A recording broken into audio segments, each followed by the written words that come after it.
شروع کرتا ہوں اللہ کے نام سے جو بڑا مہربان اور نہایت رحم کرنے والا ہے۔ حضرت ابو امامہ رضی اللہ تعالیٰ عنہ سے روایت ہے کہ ایک شخص نے رسول اللہ صلی اللہ علیہ وآلہ وسلم سے پوچھا، حضرت صلی اللہ علیہ وآلہ وسلم، اولاد پر ماں باپ کا کتنا حق ہے؟ آپ صلی اللہ علیہ وآلہ وسلم نے ارشاد فرمایا کہ وہ تمہاری جنت اور دوزخ ہیں۔ تشریح: مطلب یہ ہے کہ اگر تم ماں باپ کی فرما برداری و خدمت کرو گے اور ان کو راضی رکھو گے تو جنت پاؤ گے، اور اس کے برعکس اگر ان کی نافرمانی اور ایذا رسانی کر کے انہیں ناراض کرو گے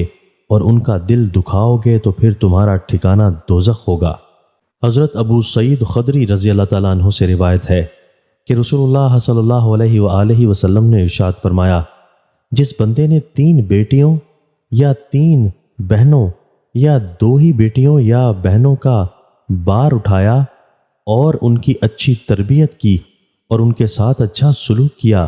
اور پھر ان کا نکاح بھی کر دیا تو اللہ تعالیٰ کی طرف سے اس بندے کے لیے جنت کا فیصلہ ہے۔ تشریح: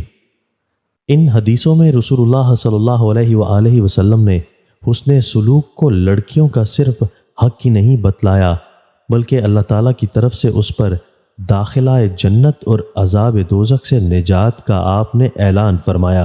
اور یہ انتہائی خوشخبری سنائی کہ لڑکیوں کے ساتھ اچھا سلوک کرنے والے اہل ایمان قیامت میں اس طرح میرے قریب اور بالکل میرے ساتھ ہوں گے جس طرح ایک ہاتھ کی باہم ملی ہوئی انگلیاں ساتھ ہوتی ہیں۔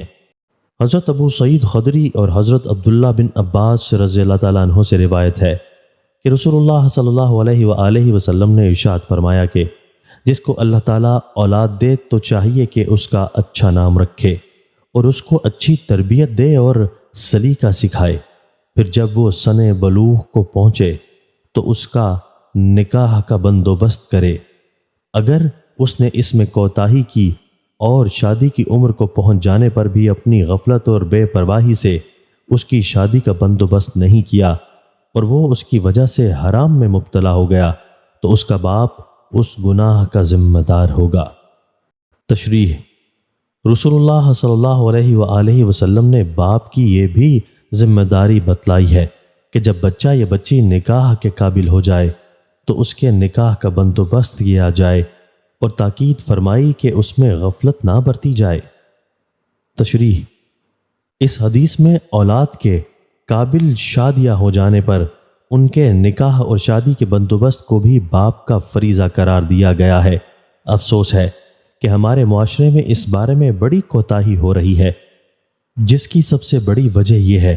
کہ ہم نے دوسروں کی تقلید میں نکاح شادی کو بے حد بھاری اور بوجھل بنا لیا ہے اور ان کے رسم و رواج کی بیڑیاں اپنے پاؤں میں ڈال لی ہیں۔ اگر ہم اس بارے میں رسول اللہ صلی اللہ علیہ وآلہ وسلم کے اسوائے حسنہ کی پیروی کریں